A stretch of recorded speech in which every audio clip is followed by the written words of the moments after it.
हमारी पूरी ग्रंथ परंपरा संवादात्मक है, प्रश्नोत्तर के रूप में। कोई भी ग्रंथ आप देखेंगे, हर ग्रंथ में प्रश्न करने की छूट होगी। और इसीलिए भगवान कृष्ण ने भी जो चौथे अध्याय का 34वां श्लोक संकेत किया जा रहा था, भगवान कृष्ण ने भी जब अर्जुन को कहा, पार्थ ज्ञान की प्राप्ति कैसे होगी, जीवन के कल्याण की प्राप्ति कैसे होगी, भगवान ने कहा, पार्थ तद्विद्धि प्रणिपातेन परिप्रश्नेन सेव्यः उपदेक्षन्ति ते ज्ञानम ज्ञानिनस तत्वदर्शिनः।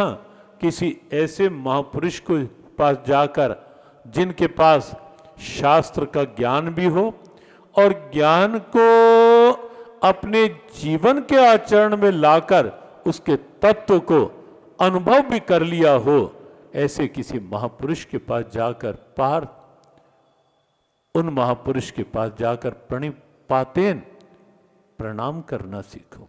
अर्थात विनम्रता बनाओ, अहम लेकर नहीं जाओ कभी, और फिर विनम्रता से अपने अहम को झुका करके फिर परिप्रश्नेन, फिर उनसे अपने कल्याण का प्रश्न करो, अपने कल्याण की जिज्ञासा करो पार्थ, कि मनुष्य जीवन मिला है, कल्याण कैसे होगा, उत्थान कैसे होगा, जीवन के लक्ष्य की पहचान कैसे होगी।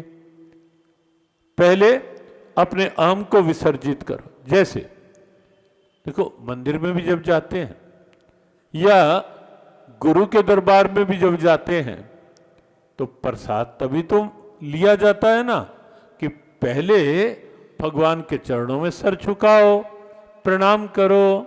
और प्रणाम गीता जी ने, भगवान कृष्ण ने गीता जी में जब माम नमस्कुरु शब्द कहा, नमस्यंतः, कई बार ये शब्द आया, 2 बार तो माम नमस्कुरु, भगवान ने कहा नमस्कार, प्रणाम करो।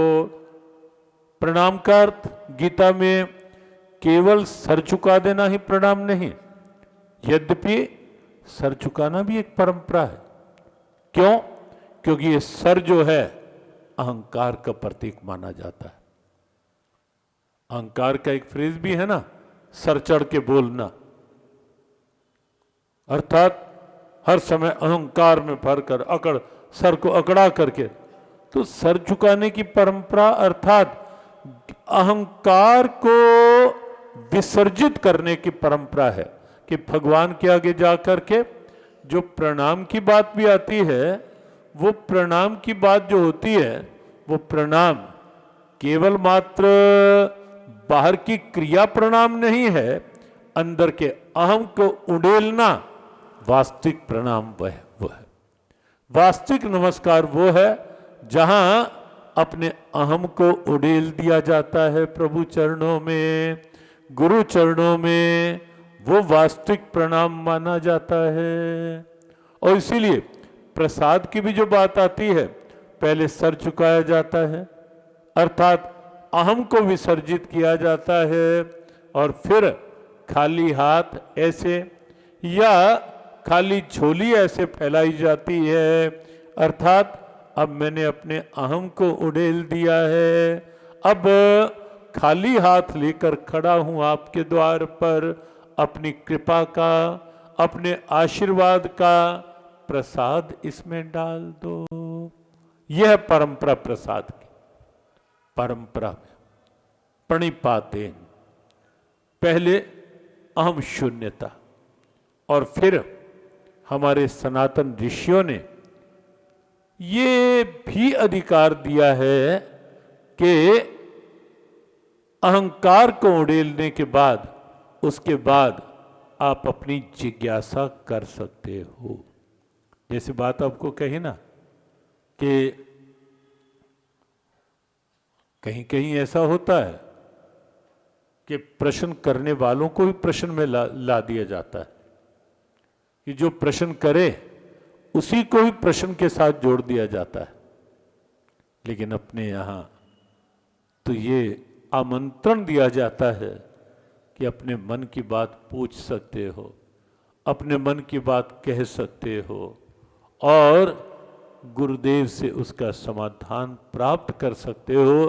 तद्विद्धि प्रणिपातेन परिप्रश्नेन सेव्याः। उसके बाद भगवान ने कहा उपदेक्ष्यन्ति ते ज्ञानम ज्ञानिनस् तत्वदर्शिनः। तो पूरी सनातन परंपरा, ग्रंथ परंपरा संवाद की शैली में है और भगवद गीता अलग अलग स्थानों में गुरु शिष्य का संवाद या आपस में दो ऋषियों का संवाद, दो महापुरुषों का संवाद। लेकिन भगवद गीता एक ऐसा दिव्य शास्त्र है, संवाद तो है लेकिन यहाँ संवाद स्वयं भगवान और भक्त का संवाद है।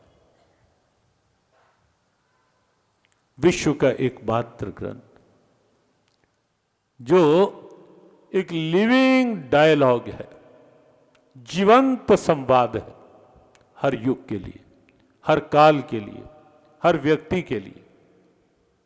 और किसी भी प्रकार की समस्या में उलझे हुए किसी के लिए भी समाधान परक संवाद है गीता ज्ञान,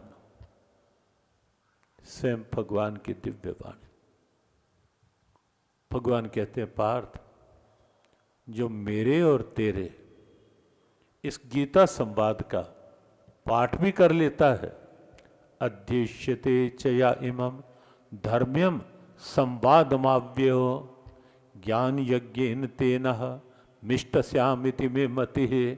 अर्जुन, जो मेरे और तेरे गीता ज्ञान रूपी इस संवाद का भावपूर्वक पाठ भी कर लेता है, तो मैं ऐसा मानता हूं पार्थ, उसने ज्ञान यज्ञ के रूप में मेरी पूजा की है। तो अब देखें गीता पाठ करने का भगवान ने कितना महत्व बताया है। ज्ञान यज्ञ अपने आप में, ज्ञान यज्ञेन तेनः मिष्टस्यामिति में मति। 18वें अध्याय का 17वां श्लोक आप निकाल कर देखना, संवाद की भाषा आपको दिखाई देगी, बहुत बड़ी प्रेरणा आपको मिलेगी। और संजय ने तो दिव्य दृष्टि से गीता सुनी। आप हमारे संत वाणी चैनल को सब्सक्राइब करें, वीडियो को लाइक करें, शेयर करें और हाँ, बेल आइकन पर क्लिक करना बिल्कुल ना भूलें ताकि हमारी किसी भी वीडियो की सूचना सबसे पहले आपको मिले।